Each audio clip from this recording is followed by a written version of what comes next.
Hello class, so we're back and we're looking at On Nature by J.S.Mill. So we know that J.S.Mill was born in 1808 and died in 1873, so he's solidly 19th century. The essay On Nature was published in 1874, and it's really the first of three essays in a collection of essays named The Utility of Religion and Theism.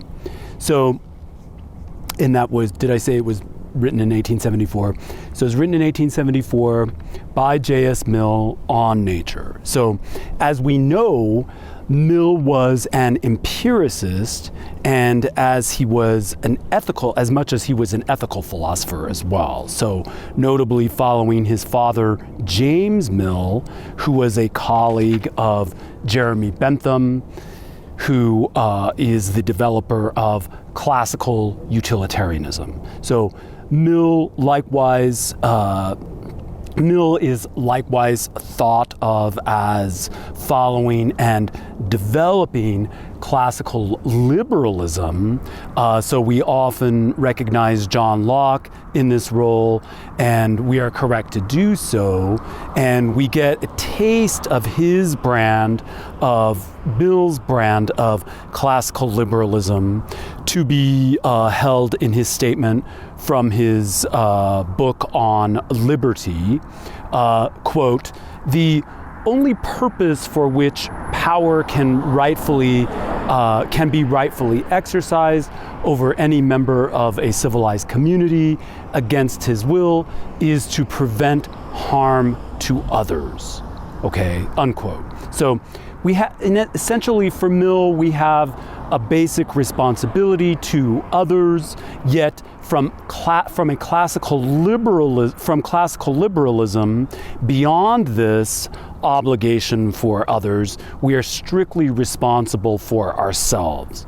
So we must not equate this necessarily as an exact retrospective replica of contemporary libertarianism, yet to be sure there are obvious threads. So going back to the essay On Nature, we know that J.S. Mill opens the essay with the idea that our understanding of what is meant by nature is subject to great confusion, and I agree. Such confusion is what I believe leads us to the ethical problems we have understanding our environment and how we fit into nature as a whole, yet how we remain locked into thinking ourselves as apart and standing apart from nature. So Mill posits this as too bad.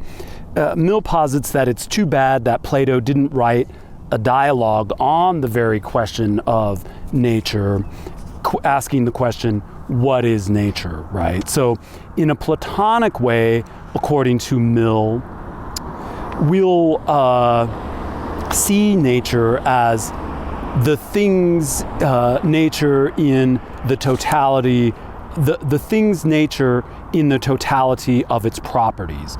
I guess it'd be better said, a thing's nature is the totality of its properties. So that's one way we understand nature, a universal form held in the particular object, okay? So also including natural as the way things act in the object, the way things act for the object of inquiry.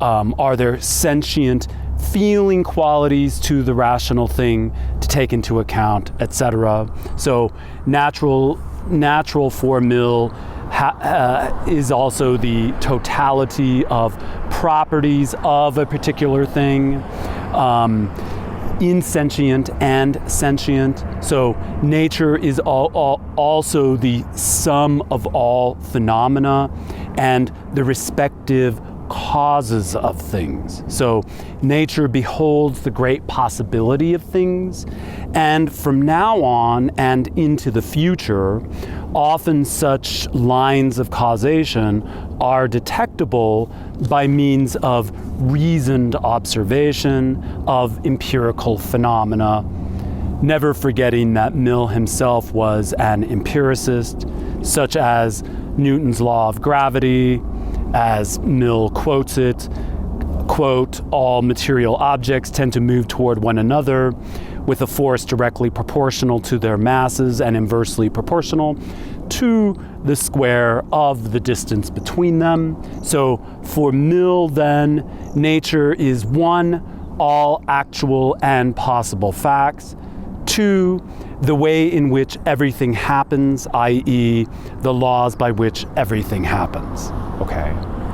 So in a way, there's this great simplicity to the way we understand nature, and it's also standing as something that's quite generalized, but what we're trying to do is hold on to it, at least in Mill's sense, in this empirical way, right? So again, for Mill, nature is the sum of all possibilities of what a thing is.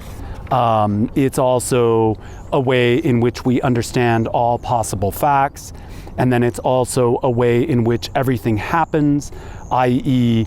the laws by which everything happens, say the law of gravity, etc.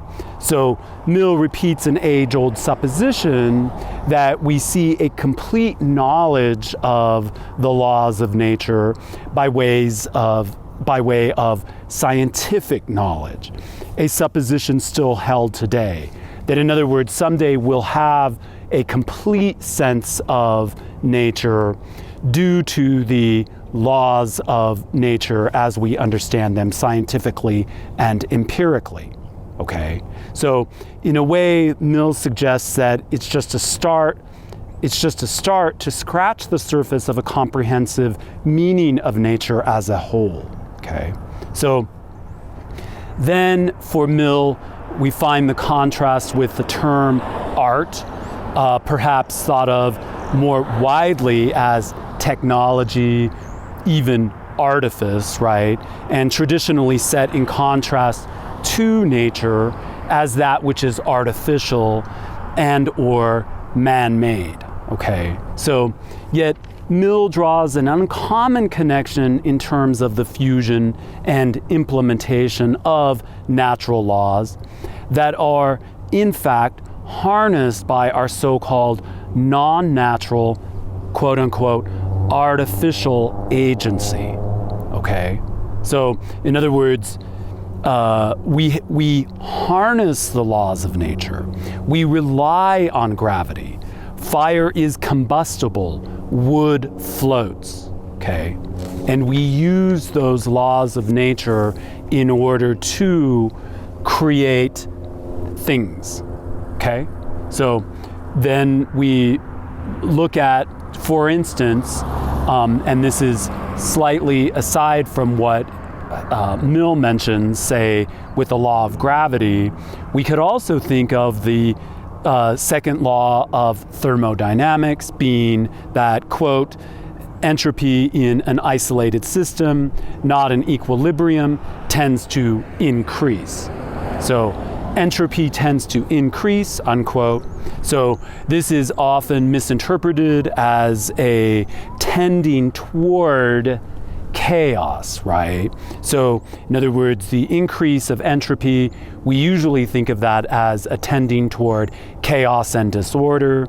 Yet recall that even as entropy increases, it is also increasing its state of entropic equilibrium as well. So entropy really is just a measurement of the equilibrium that is dispersed. So entropy can also be thought of as a way in which energy disperses into an increase in entropy, which often to people looks like chaos or disorder, but remembering that it's a higher order or a higher, yet another state of equilibrium. So, in other words, this is less about chaos and more about a dispersal of energy following certain patterns of exchange and a dissipation of energy.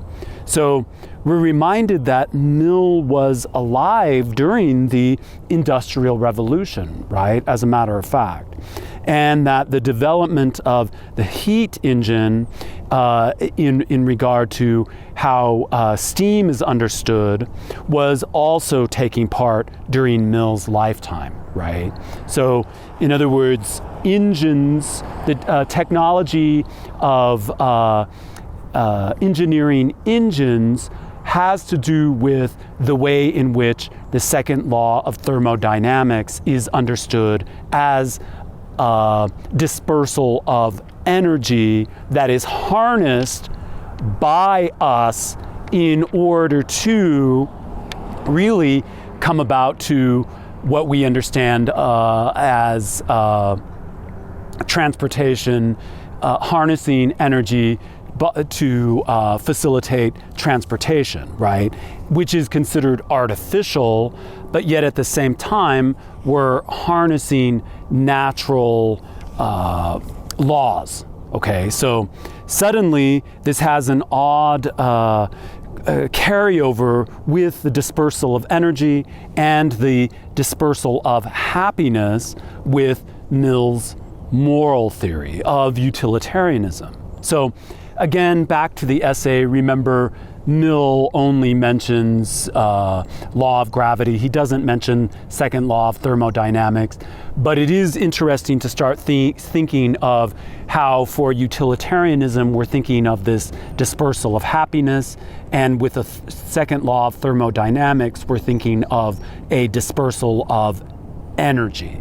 Okay, so Mill doesn't make this connection, but the connection he does make is with this idea that we, through artificial means, harness nature's laws.